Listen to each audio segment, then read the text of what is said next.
So the next thing I want to talk about is Bill Connolly from ESPN just put out his SP Plus preseason projections for 2022.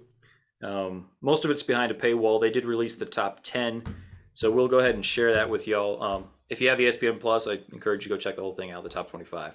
Basically, this is just, it's based off of a number of factors. The preseason projections, I mean, other than, this is different than his in-season rankings, which are based a lot on what's actually happening in the season.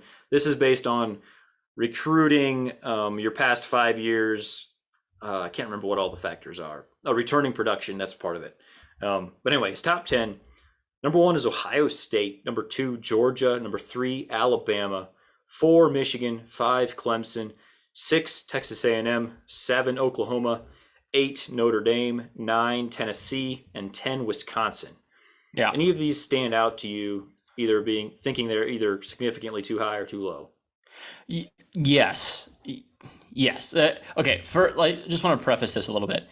SP Plus, okay. This is a nerd's version of college football. I just want to go ahead and say it. I'm not saying I like Conley. I do. I listen to his stuff sometimes, but for anyone to have Alabama at 3 in the preseason is foolish. Okay. By the way, that's foolish. I should point out, this is not a person's opinion.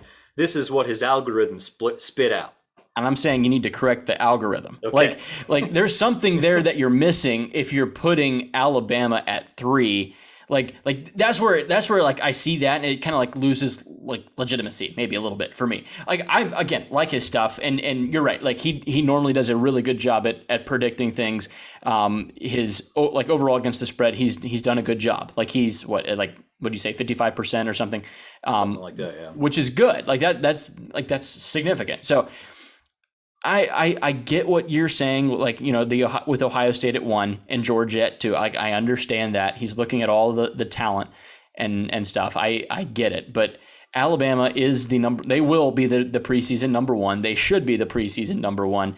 And they should not be at 3. Other than Alabama, I really only have a big problem with Tennessee and Wisconsin being up that high. They're at 9 and 10. Tennessee's at 9, Wisconsin at 10. Those are too high for me. Tennessee. Oh my! Why do we do this to ourselves?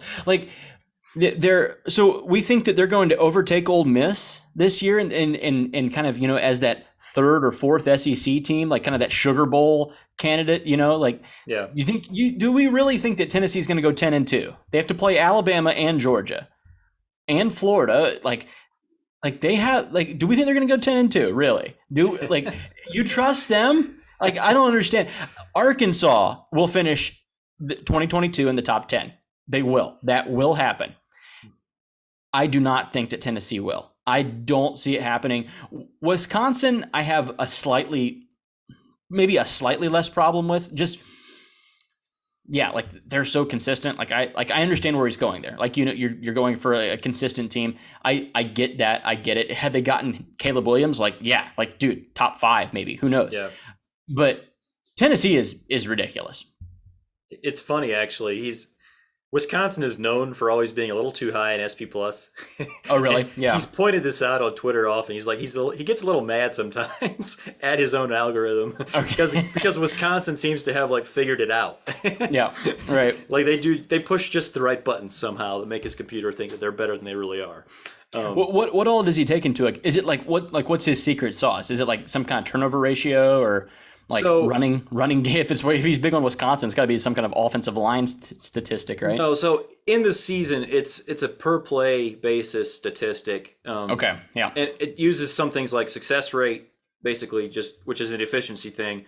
Okay. It also tracks explosiveness, expected turnovers, which is more predictive than actual turnovers because fumbles are fluky.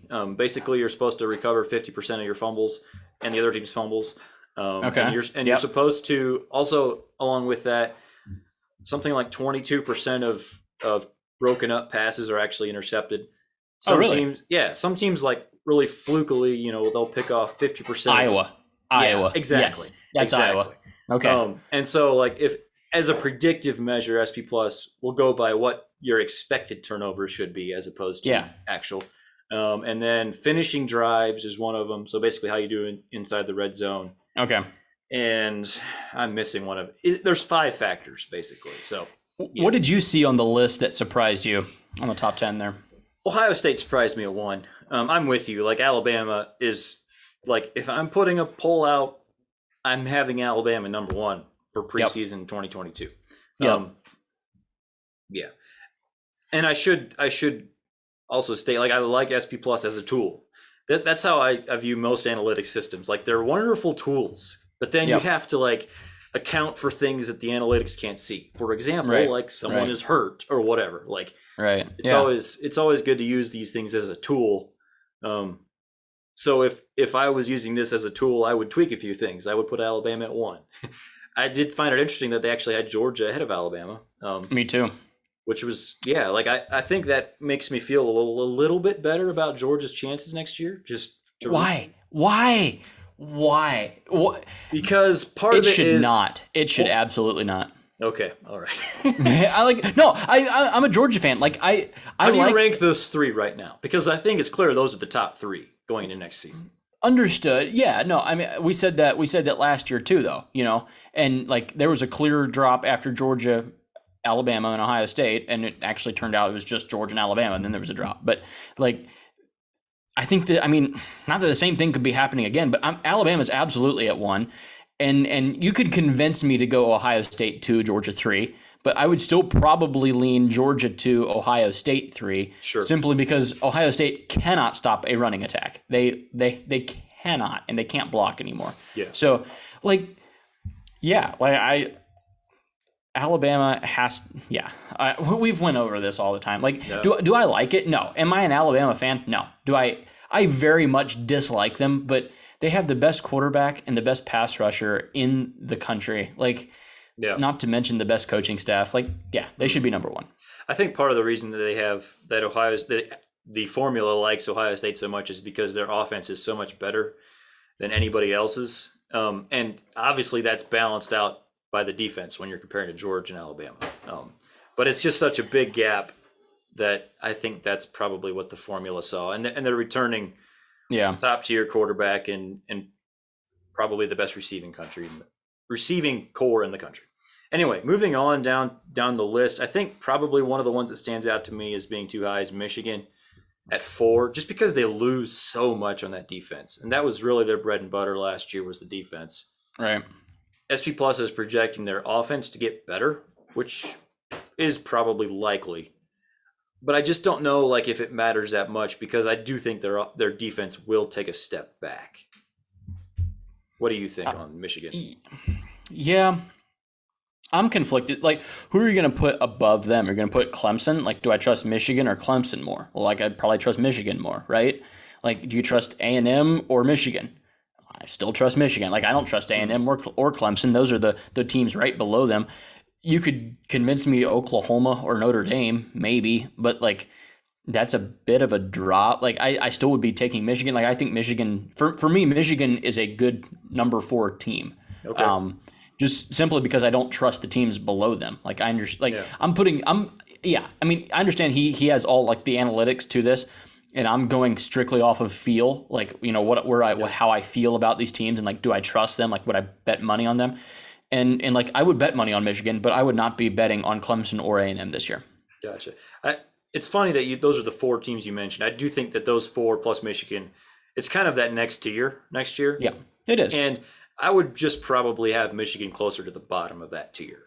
I do think I would probably trust the other 4 teams more than Michigan next. Just speaking strictly on next year because of that defense. Again, wouldn't be shocked at all if they were at the top of that tier. I do think those 5 are all fairly comparable. Go ahead. Clemson is a can of worms at 5. And like what we should just do sometime this offseason is do a whole episode on Clemson only, like just Clemson. Like we'll just talk about only them.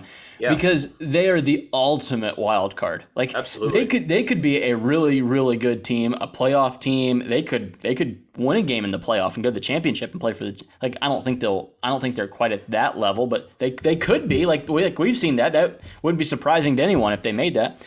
Or they like they had 3 losses last year in the ACC. In the ACC, Mm-hmm. and I know one of them was to Georgia. Like I understand that, but like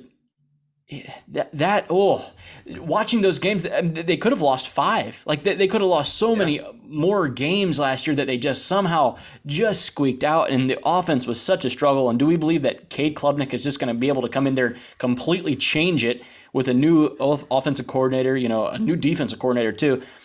Like, I mean, maybe they'll be fine. Like, yeah, on the bright side for Clemson, they get to play in probably the weakest conference. Like the ACC right now for me is the weakest of the Power 5 conferences. Sure. They should be able to walk through that even if they're bad. I think that's part of the reason why I trust them more. Is just they don't have an Ohio State and a Penn State to go through. Right. Like, yeah.